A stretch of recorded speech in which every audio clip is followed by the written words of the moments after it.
Bayangkan, kamu menikah dengan seseorang yang baru kamu kenal 2 jam lalu. Kalian disatukan oleh sosok berjubah hitam di tengah hutan berkabut. Lalu, kalian dipaksa berhubungan badan di depan sesajen, dupa, dan cermin besar berbingkai tengkorak. Dan setelah itu, uang datang seperti air bah. Tapi malamnya, kamu mimpi adikmu mati digigit ular, dan paginya, kamu terbangun di ranjang penuh darah. Bukan darahmu, bukan darah pasanganmu. Darah siapa? Halo Sobat Horor, terima kasih sudah mampir ke channel ini. Sebelum kita mulai cerita horor yang seru dan penuh misteri kali ini, saya punya permintaan kecil nih buat kalian. Ingat, kalian jangan subscribe channel ini. Tapi kalau kalian suka dengan konten ini, saya akan sangat senang kalau kalian menuliskan Waalaikumsalam di kolom komentar bagi yang muslim, atau menjawab salam sesuai dengan keyakinan kalian masing-masing.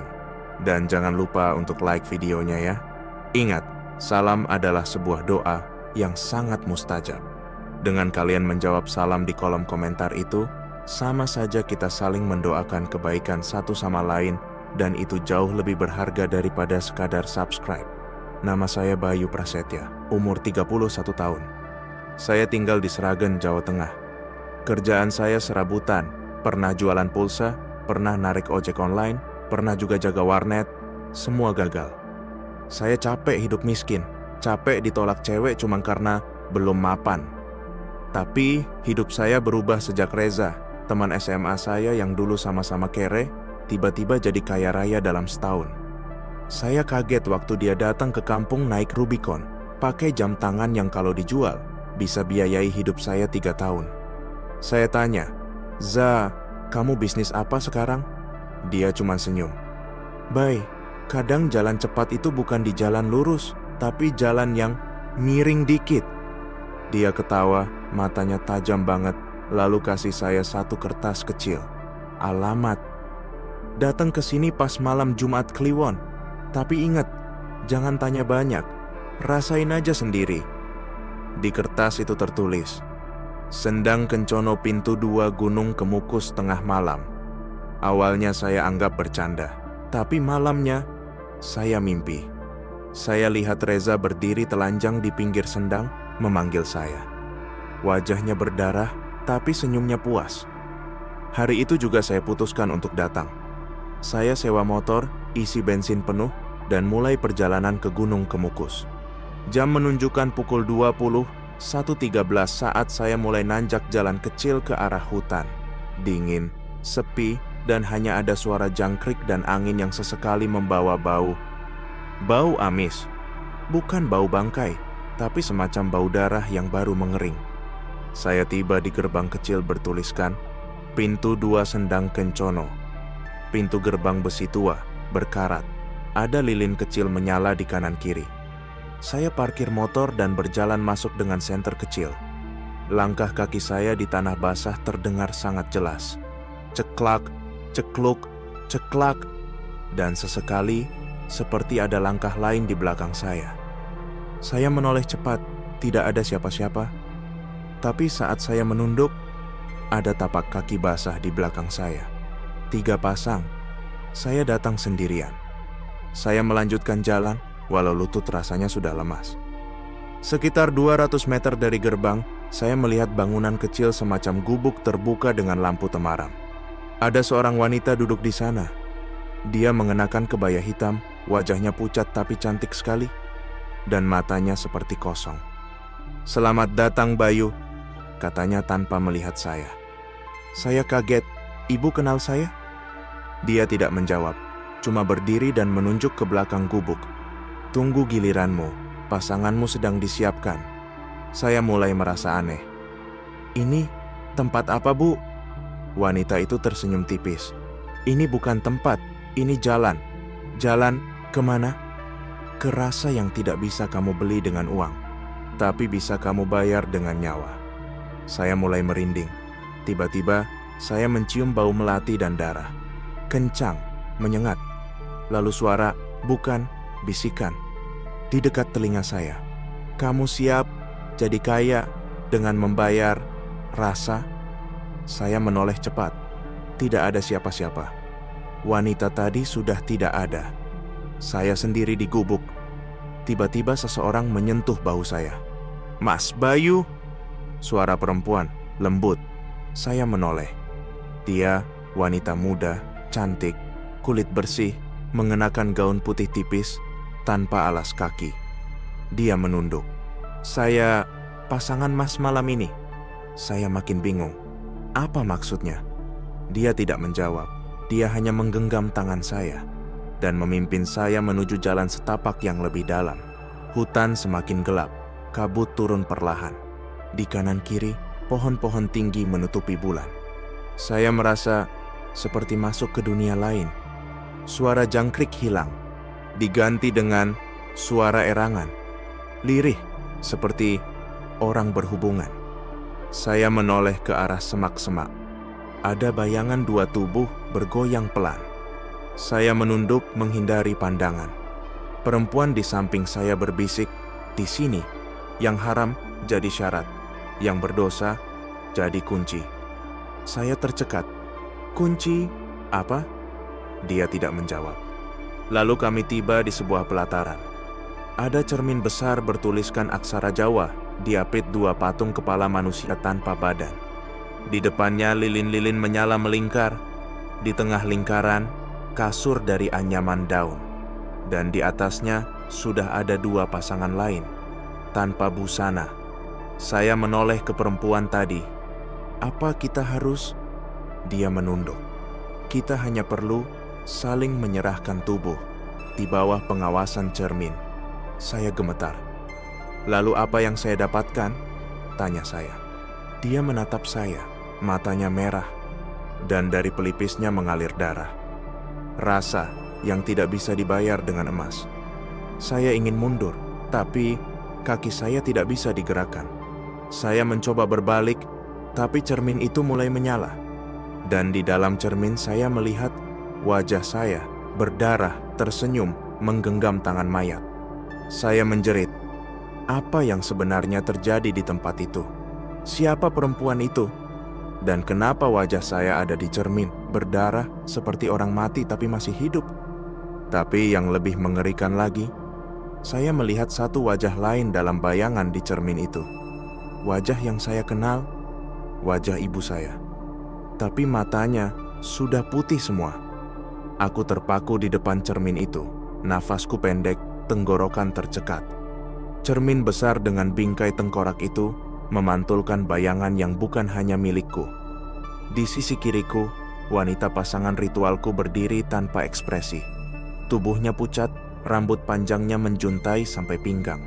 Tapi yang paling mengganggu adalah setiap aku menoleh ke arahnya, pantulan di cermin tidak bergerak.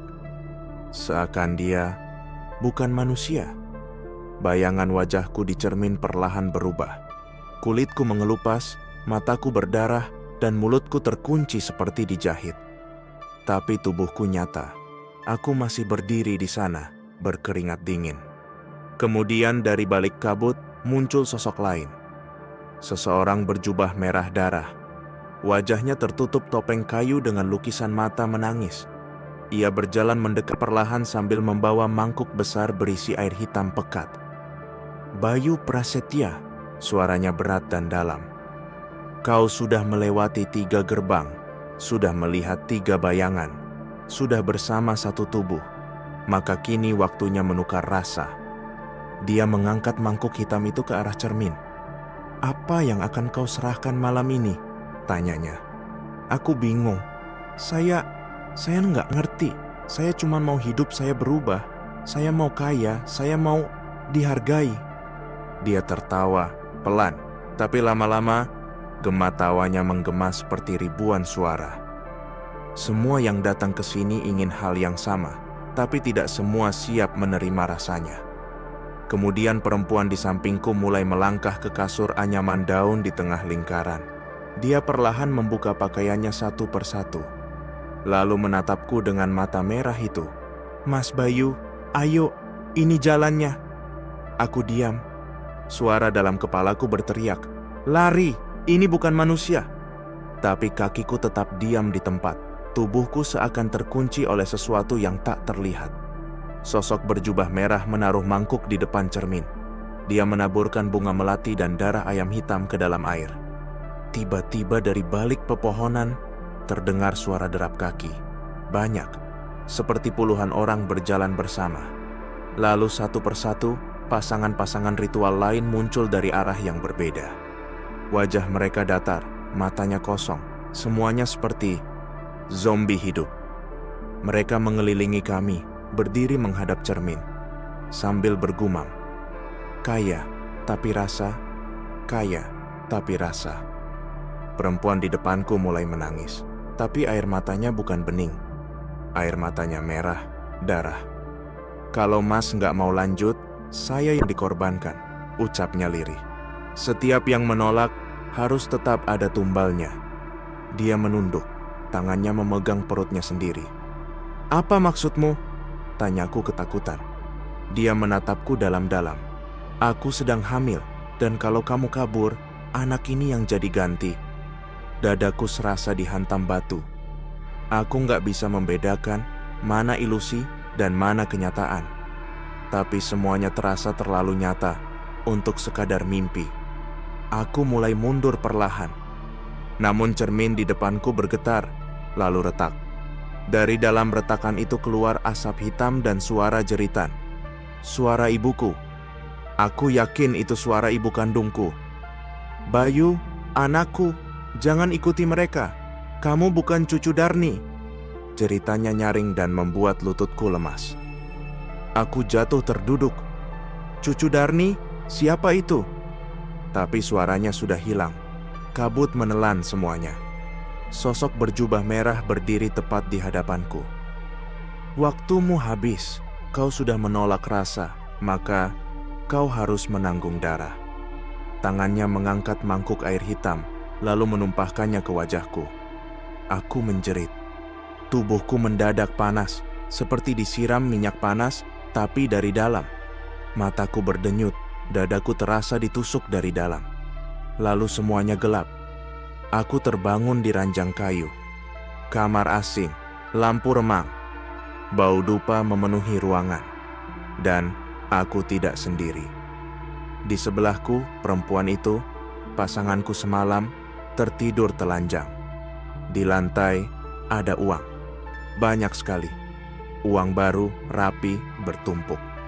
Tapi ada sesuatu yang membuatku ingin muntah. Satu ember darah di bawah ranjang. Dan di tengahnya mengambang sebuah foto kecil. Foto adik perempuanku.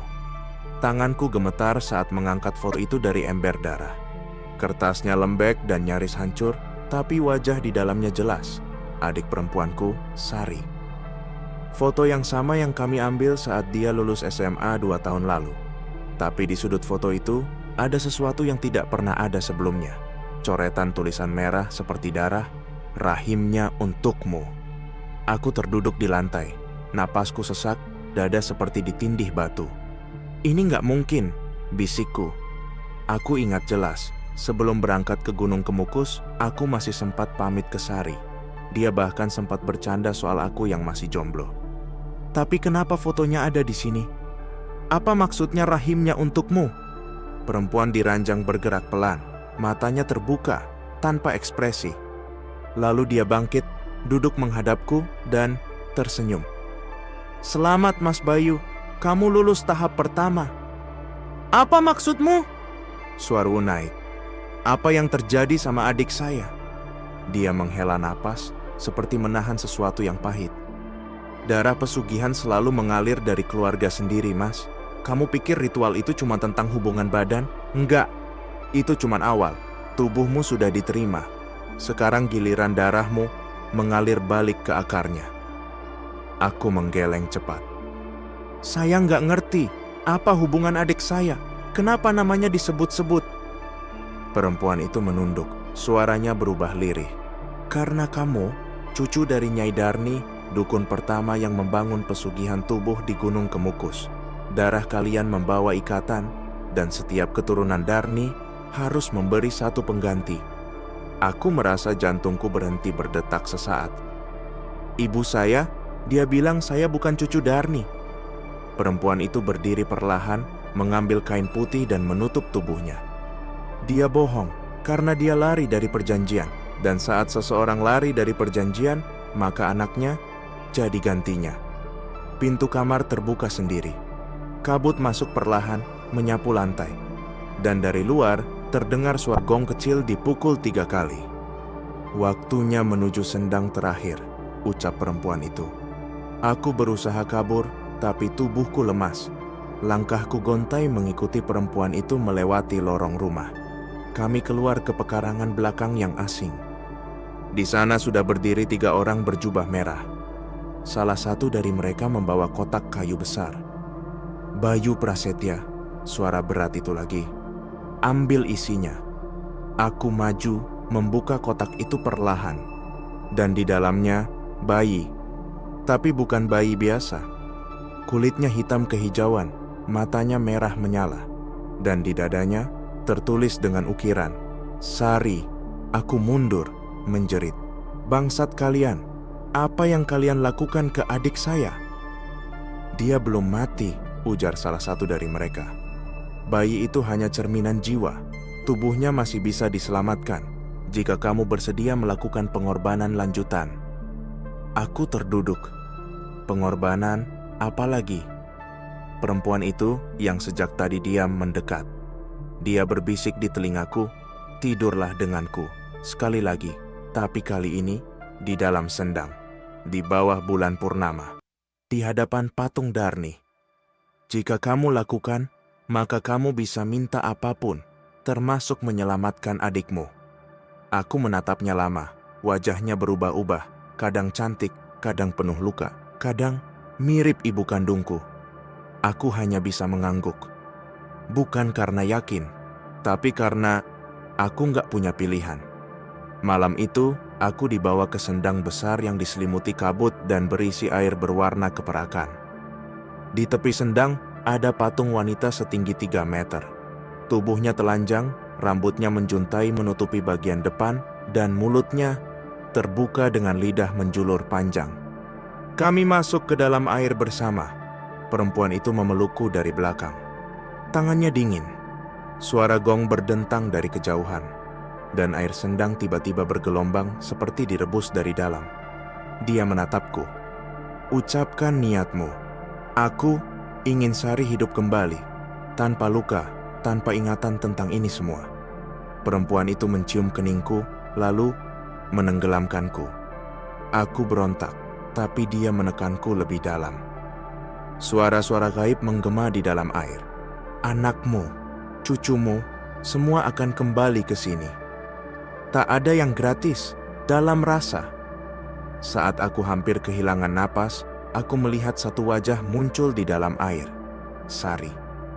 Tapi wajahnya membusuk, penuh luka, dan dia menjerit. "Mas, kenapa pilih ini?" Air mendadak berubah jadi darah. Tubuhku naik ke permukaan, dan aku terbangun di rumah. Kamar kontrakanku. Normal. Seolah semuanya cuma mimpi. Tapi, di kasurku, ada setumpuk uang. Ada cincin kawin di jari manisku. Dan di pojok kamar, ada bayangan perempuan berjubah hitam menatapku diam.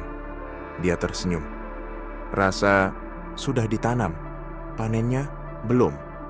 3 minggu setelah ritual itu, hidupku berubah total. Aku punya 2 ruko di pusat kota Sragen. Warung makan yang tadinya cuma dapur sempit di gang sempit, sekarang jadi franchise kecil dengan omset 30 juta sehari. Orang-orang mulai memanggilku Pak Bos. Reza, temanku yang dulu bahkan ngajak kerja sama buka cabang di Solo dan Jogja. Tapi semua itu terasa kosong.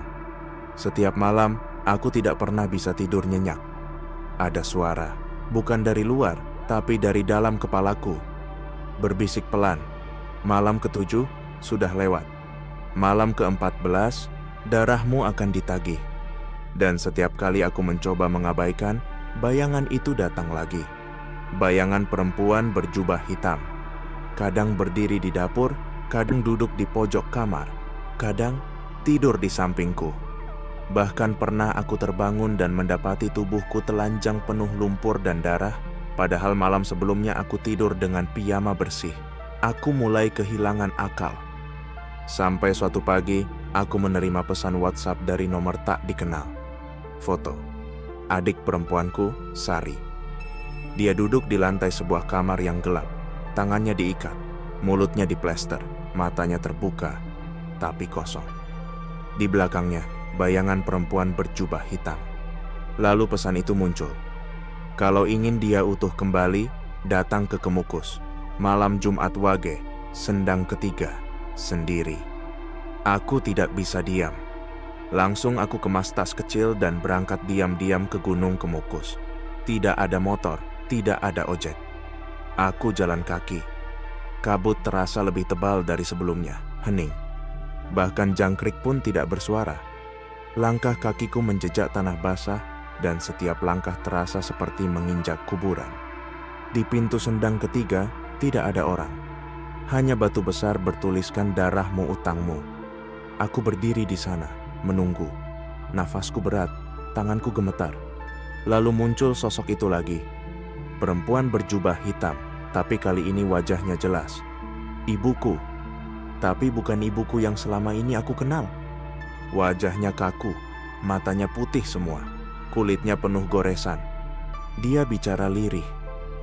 Bayu, kamu mengulang kutukan yang dulu ibu coba hentikan. Dulu ibu kabur dari perjanjian ini, tapi kamu malah menyempurnakannya. Aku berlutut. Bu, aku cuma mau Sari selamat. Aku nggak tahu ini semua akan terjadi. Tiba-tiba suara lain muncul. Suara Reza. Bro, kenapa kamu nggak bilang? Harusnya kamu syukuri. Semua ini karunia Bayu. Aku menoleh ke belakang. Reza berdiri di sana. Tapi wajahnya melepuh. Kulitnya menggantung. Matanya bolong. Dia jalan mendekat sambil tertawa. Lihat aku sekarang. Lihat kita. Kaya kan? Laris kan? Cuma bayar sedikit. Cuma darah keluarga. Aku ingin muntah. Ingin kabur. Tapi sendang itu mulai bergetar. Dari dalam air muncul satu persatu tubuh. Sari dalam berbagai versi. Sari kecil, Sari remaja, Sari berseragam putih abu-abu. Semuanya menangis tertahan. Perempuan berjubah hitam, ibuku, atau entah siapa, mendekat dan menyodorkan keris kecil. Kalau kamu ingin Sari kembali utuh, kamu harus hentikan kutukan ini sekarang. Tikam tubuhmu sendiri, dan lepaskan semuanya. Aku menggenggam keris itu. Tapi Reza menjerit, jangan Bayu, kalau kamu tusuk diri kamu, semua yang udah kamu dapetin hilang. Aku menatap mereka semua. Sari, ibuku, Reza. Hidupku penuh kemewahan, tapi kosong. Setiap malam, aku takut tidur. Setiap pagi, aku takut bangun. Aku tahu jawabannya. Aku angkat keris itu tinggi-tinggi dan menusukkan ke perutku sendiri. Sekali, 2 kali, 3 kali. Semuanya menjadi gelap. Aku terbangun di rumah sakit. Perutku diperban. Sari duduk di samping ranjang. Matanya hidup, senyumnya hangat. Iya mas, aku di sini, katanya pelan. Ibu juga ada di sana, menangis, memelukku erat. Tapi malamnya, saat semua tertidur, aku melihat cermin di kamar. Bayanganku di cermin tidak bergerak. Wajahnya tersenyum, lalu berbisik tanpa suara, rasa tidak pernah benar-benar lunas. Tamat. Aku tahu jawabannya. Aku angkat keris itu